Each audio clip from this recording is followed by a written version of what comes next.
Hi, I'm Steve. You're you. Welcome to Digivice. Today we're talking to Tom Frere from Wyntec, who is all about cybersecurity and anything IT, really. Hi, Tom. G'day, Steve. How you going? Good. How are you? Yeah, good. Getting into the Good. swing of things. Yeah, you're actually at your office. I did. I made it into the office today. I was, getting cooped up at home, so there was no one in here. So I thought I'd pop in, I take know the advantage of the feeling. two screens, and yeah. Yeah. Oh, brilliant. So you're going to talk to us about how we can maintain security over, well, we're all going online hopefully now because we're all working remotely. Yeah, Well, that most seems of to us. be most of us. Yeah. Oh, look, I mean, well, for me, we work remotely most of the time, so it's not too bad. But yeah, security is probably just as important, if not more important now with everyone working from home. Um, and it's sort of twofold, I guess. It's about how organisations. So if you're working for an organisation of any size, really making sure that the organisation has the right security in place. But also at home, it sort of highlights what are you using at home and how you're securing your devices, whether it's your iPad or your computer or your personal accounts and all that sort of stuff. So it's starting to, I don't know, it's always been a challenge, but more so now, I think we're seeing that really tight crossover. So people are a lot more aware of it. Yeah, yeah. One thing that's always been on my mind, I use LastPass. I'm not sure if you're familiar with that. Yep. Is that actually secure? Oh, look, yeah, they are. I mean, they're all quite secure by design. Doesn't mean they're not unbreakable, and that's probably a big thing. Um, so if we look at LastPass as an example, I mean, it's basically a password manager, store your passwords in there. So you will have your one password that gets you access. So you want to make sure that's really strong password, so long numbers, different characters. But more importantly, make sure you've got the two-factor authentication on there.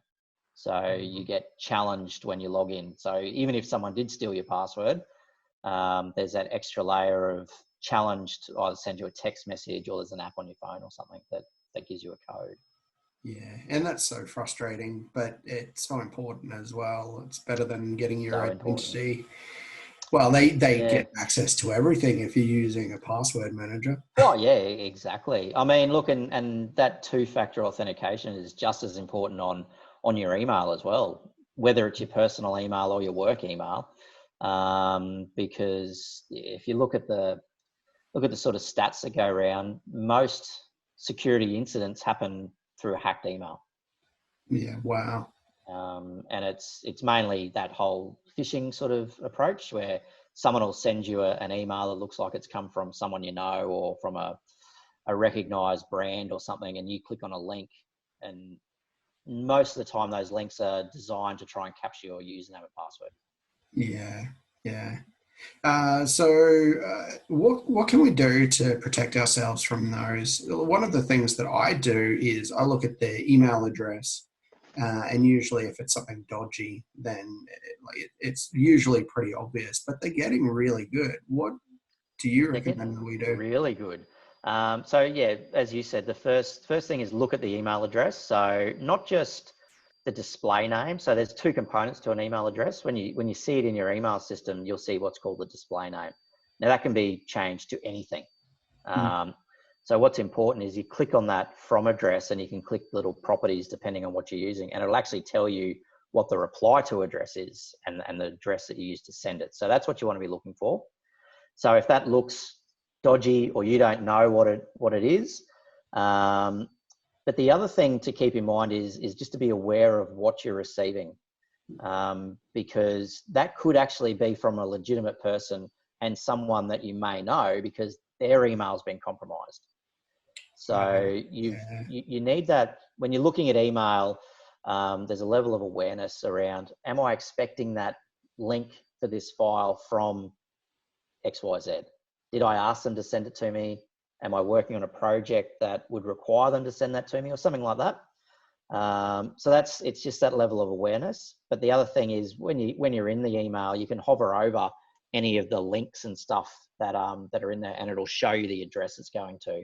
And again, Mm, that will give it away if it's a dodgy looking address, and it'll either be a range of numbers or just some gobbledygook, or it just looks strange. mm.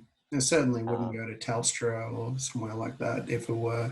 It would want to go to Telstra if it were legit. Yeah, yeah, and we see them all. Particularly banks are a classic, where they'll send through, you've got your statement, or log in here. There's been a log in to check your account because it's been compromised or something. I mean, the banks typically won't send that anyway, Mm, um, but they look really good. Some of the current ones, but if you hover over the link, you'll see that it's not the website that you would typically go to, and that's what you got to be aware of. Is think about where you would go normally. mm. So that's really it there. And typically don't reply to the emails either, because once they've got your email address, they know you're real. So then they'll try other aspects. Of course. Yeah. So there's those sort of things. It's just being aware. If you're not an Origin Energy client, why would you be getting an email from them? So you just got to think of Yeah. those things. Yeah. I received an email the other day that I do actually work with them, but it's not that email address that they have. So that was an interesting one as well, because at first I thought, oh, yeah, all right, it's going to be fine. But then I thought, wait, no, why is it coming to this email address? So Mm. that sort of thing is really quite risky.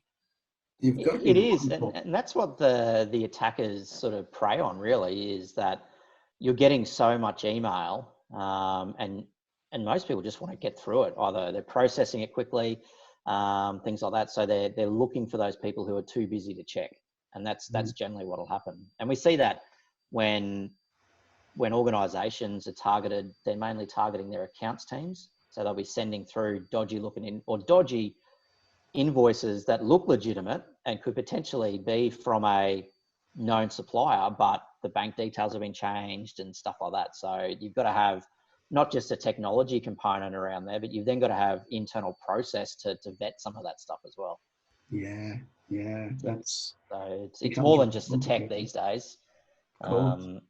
And they're very targeted. And these guys, these hackers, or whatever, I don't know where they are, but whatever they're doing, but they know who's who in the business. They know that who the CEO is, so they look like they're sending messages from the CEO, or they look like they're coming from clients, and all sorts of stuff.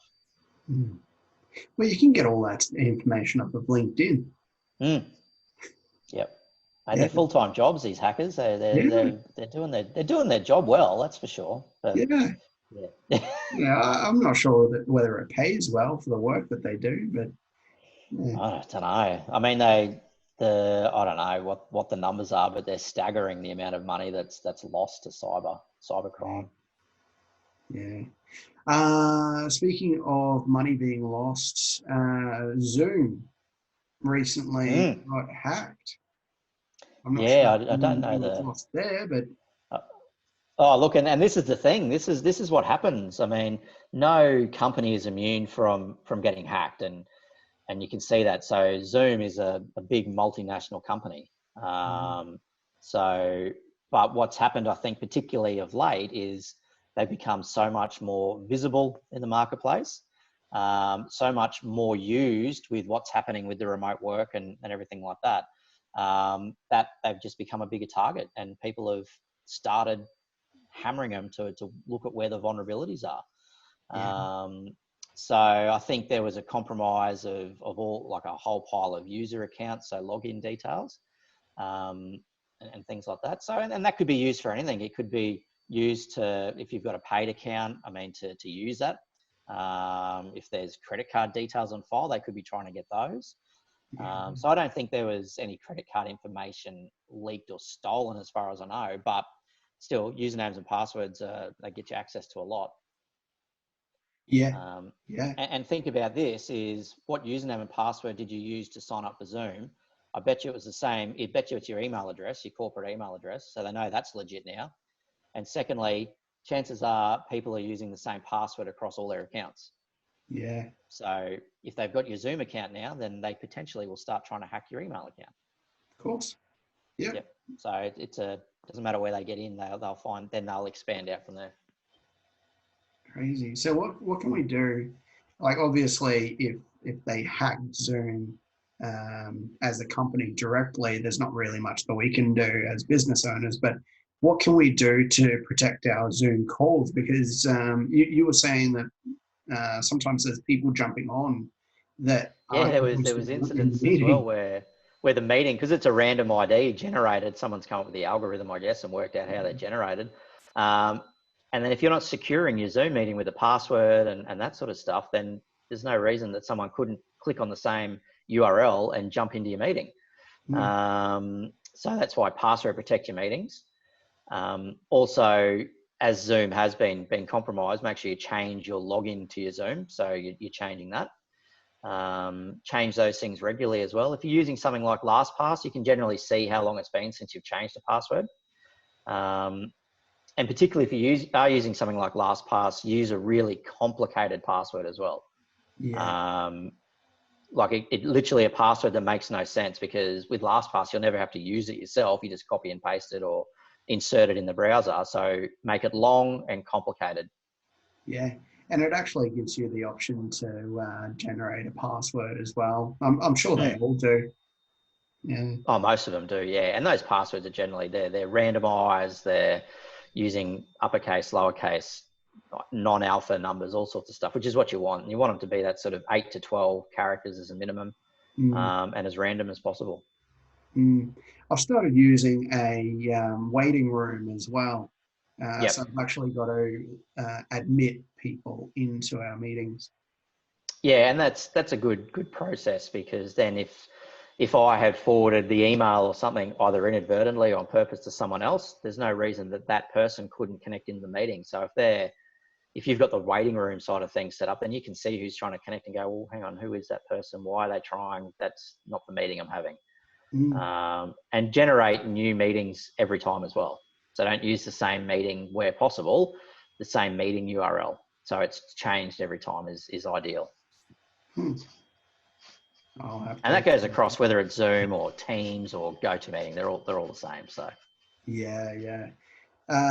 So do you recommend not using Zoom now because they have been compromised? no, I mean, no. Look, if that was the process, I mean, they've come out and they've admitted it, which is good. They've also implemented some additional controls, so that's good. If I mean, look, LinkedIn's been hacked, Dropbox has been hacked, um, so that it happens. It's just how they deal with it is probably the main thing. I think if Zoom had washed it or just sort of tried to put it aside, then yeah, that's sort of an issue and a concern that something else might be going on. But I think they were pretty upfront about it. Implemented a number of fixes. Look, you just got to be aware. I mean, as you see, if someone's on the meeting, you'll see them in here and stuff like that. And if you're talking about company secrets, and you probably want to stop the meeting. But yeah, I mean, you're not well, you might be, but typically you're not transferring files or sensitive information like that across the meetings. So yeah, Hmm. but just keep your account secure is the main thing. Yeah, yeah. I think that's good advice across the board for any Mm. account, really. Doesn't matter what the system is really. We've been working cloud for a long time, but I imagine that a lot of people would be looking at moving on to the cloud. Are most services secure, and how can we do that better? Like we use G Drive and G Suite. Yep. There's Microsoft Office 365. Mm-hmm. There's a few others that I'm sure are out there as well. Yep.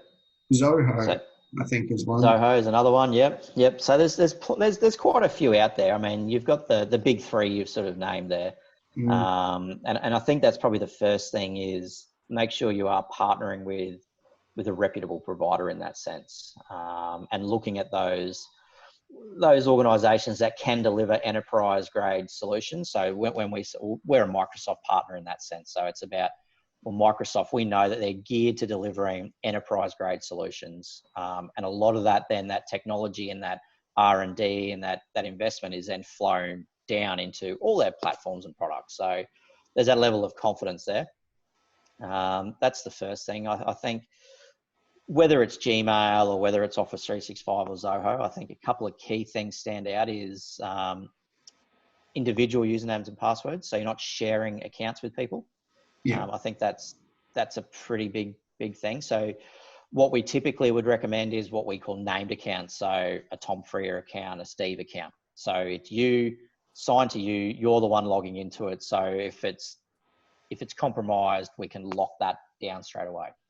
If you want to use generic email address, like an info ad or a sales ad or something like that, within the platforms, there's generally capability for that, like what we call a shared mailbox. But a named person is the only one who can access it. So you might have an account and I might have an account and we both have access to sales, but we have to log in as ourselves to get access to it. So that's important that we're not sharing that information around. Another thing across all those platforms, and if they don't support it, then consider why you're on that platform, is the multi-factor authentication. Yeah. And that's I've got my email address, which is typically my username. I've got my password, which is the thing that I decide and choose on. And then there's a code or another component that allows me to get access. So called multi-factor authentication, two-factor authentication. It might be an SMS. It might be an app on a phone that generates a code. And then that's got to be entered into the system before you can get access. Yeah. And they're really good as well. I got a new laptop a few months ago, and as soon as I put my Gmail account through, I got an email from Google. I got a message, an SMS message as well saying, "Hey, was this you?" And then I had to have that the code that you got to enter in as well. I had to get that from my mobile and enter it into the new laptop. I imagine Microsoft's very similar. I'm not sure about They're that. very similar in that. Very, Yeah. very secure, conscious.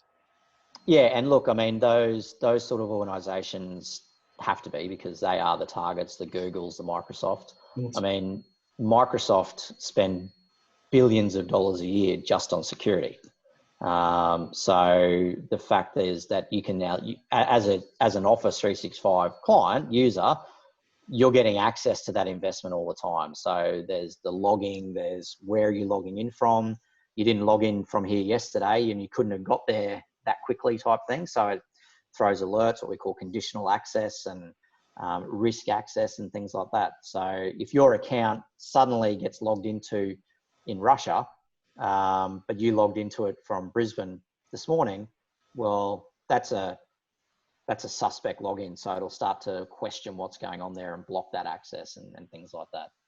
Yeah. So yeah, that's what you want from those systems. And that's sort of the security piece and that side of it. And then you want to look at, particularly now where we've got people working from home and working out what devices they're actually using, because this not only becomes a sort of securing your data, but it's a privacy discussion as well around, well, if now as a user of my team as an employee of Wyntec are now going home and they're using their home computers, well, where's the data, Wyntec data being stored? I mean, we have corporate devices, so that's okay, but that's a question that needs to be looked at within the organization as well, because if you've got a staff member working from home and they're working on their home computer, well, are they downloading those files? Are they saving those files locally? How are those files then secured if something happens to their computer, if their home computer gets hacked or whatever? So now we've got client data sitting on a home computer, which could potentially be a data breach and things like that. So security is a number of things and it plays across all that. And that's what people need to be thinking of now in this. And look, this is really I use the word everyone's using at the moment, unprecedented sort of event where we've got everybody going home. I mean, it was do whatever you can to get people up and running and go. So we've done that. We've got people working, but now as organizations and owners and individuals, we need to be looking at, okay, what did we do to get people going? How do we now make sure we get that secure going forward? because we're going to be doing this for a while yet. Yeah, yeah, and I think that some people will prefer it. It's Yeah. cheaper in some ways, not having to go into the office. And then there's co-working spaces for when you do have to go into the office. So it might Yeah, be a better it's option for going to some change a people. lot. Yeah. It's going to be that whole side of things is sort of something that it's going to spark a lot of change, I think, in that. Some people are really relishing in the fact of being able to work from home, and as you say, there's no commute, there's less stress around that. They probably are less distracted. Mm. You're not in an office space and you're not hearing other people's conversations and, oh, hang on, I'm going to jump in on that conversation or whatever. So you're just kind of at home doing your thing, getting it done. So yeah, I think going forward, there's going to be a lot of change. Mm. Yeah. Anything else from a IT or security? No, look, I think when we're looking at people being at home and working from home, they just need to think about what they've got in their home network. So what's their internet and things like that. So have they just got the router that was provided by Telstra or NBN and they've got the default password on there? Like Yep. you need to be changing those things. You need to be making sure that your home network is secured. So you've got when you connect to your Wi-Fi network at home, you've got to put your password in and that sort of stuff. So and it's not the default password, make it hard, because you don't want your home network being compromised to then infect your work network and stuff like that. So they're probably little things there, but I mean, antivirus software is still applicable, whether it's your home PC or your work PC, that sort of things. Don't connect to public Wi-Fi. That's always a big one. So Yeah. if you are down, well, you're not at the coffee shop anyway at the moment, so it's probably not a big deal. But when we do open them up and we're out there, don't be connecting to the public Wi-Fi without VPN, or better still, just use your mobile and hotspot to it. So Yeah. yeah. What do you think of VPNs at home? So virtual Uh, private networks for those. Much of a muchness, to be honest. Yeah. Personally, if I want to bypass and get Netflix in the US, I'd use it for that. Not that you Yeah. heard that on this webinar, Of course but not. but look, I don't think so. I mean, it's really, if you're going to your banking site, you want to make sure it's encrypted anyway. It's I don't know. Personally, I don't see it. If I'm connecting from my home to work, yep, I'll VPN in where I can, where I choose to. Or where I'm able to. So we have that functionality. And even though we are all cloud enabled, we still have some corporate centralized systems that we want to run and secure people's traffic through that. So that comes down to then using like the web controls and stuff like that. But look, day to day, I don't think so. The Great. data's still going to end up somewhere. So whether it's on a VPN server somewhere else, that endpoint's still going to see where you're going. Yeah. And that's sort of what crossed my mind as well. You have your ISP who's collecting your data, and then it's the VPN owner also collecting the data. Like Yeah. yeah. Someone's collecting the data somewhere. Yeah. Yep. All right. Thanks for your time, Tom. No worries. My pleasure.